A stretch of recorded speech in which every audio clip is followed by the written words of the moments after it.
Yeah, quite frankly, as I stand here today, we've never been busier. So I think the year can be broken up into many parts, but we saw the lowest part of our year in April, and week 15 was in fact our lowest week, and then the V was rather a narrow V, and the trade, insofar as what we see in our systems and on aircraft, in our hubs and our facilities, rebounded very quickly. Why did that happen? That happened first because we are moving PPE to China from the world. And then in March, April, we are moving PPE from China to the world.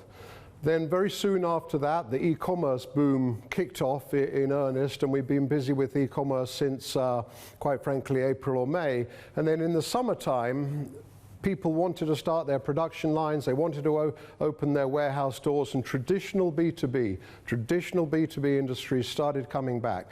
That resuscitation of trade, business heals, things started moving quickly, and as we stand here today, yes, we've had 2 or 3 days bigger than Black Friday last year.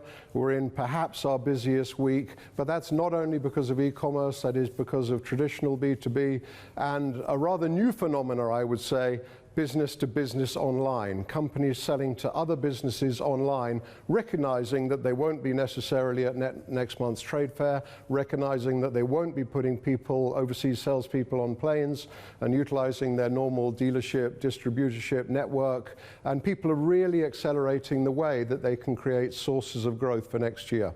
Excellent. Thank you for that first answer, John. John, I've been asked, I've been noticing the notes here that you've got some forecasts for 2021.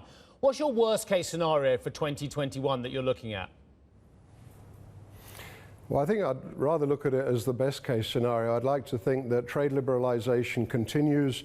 I think naturally, talking to so many customers and so many business people, human nature tends to want to get going again. And I think as the pandemic, the curtains are drawn on this year's pandemic, and as we go into next year, there's going to be a lot of natural pent-up emotion which will take activity strongly into next year. E-commerce, in a sense, will drive that. B2B online will drive that. As I say, the trade liberalization policy is still healthy and being written. So our next inflection point, and by the way, what I say to our team, our only and singular objective at the minute is to to provide a great peak season for our customers. So our natural inflection point is not until Chinese New Year next year, February the 12th. And until then, we're looking at very positive volume trends, and quite frankly after then, because if you imagine the passenger aircraft that will stay on the ground, things won't necessarily change at a macro level as quickly as people might hope. Things will improve week on week, month on month, but it takes a while to get back to where we were, as quickly as I would say that the water has started flowing after April, May time.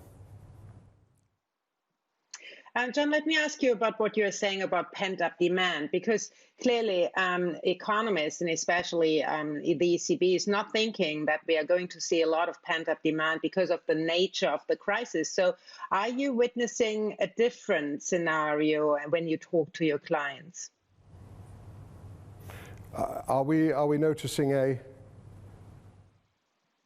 a different scenario? Do you think there will be there is pent-up demand which essentially has to be met next year? Yeah, I mean, there is pent-up demand for sure. And I think what we have to think about this is that a little bit, I don't want to draw erroneous comparisons, but a little bit like the ash cloud incident in 2010. That was a trade blip for 3 or 4 weeks caused by a geological event. This is a trade blip, rather an unprecedented one and a severe one caused by a medical and humanitarian situation. The pre-existing trade and globalization momentum will come through again as the pandemic tends to ease. So the pent-up demand of what people lost, when GDP will get back to a pre-COVID environment, you know, won't be so long in the scheme of things. It might take 6 or 9 months, but there's a lot of rushing and paddling between the surface to get there. And businesses do what businesses do best. They like buying things, selling things, fixing things, repairing things, stocking up and getting their products online and getting people trading again. And just yesterday I was interested to talk about customers that were busy shipping the sophisticated plastic bins for syringes. There's global trade on a plate. The movement of sophisticated plastic syringe bins through to Europe for people that are anticipating giving inoculations, giving injections to people of the vaccine. That is global trade right there and then.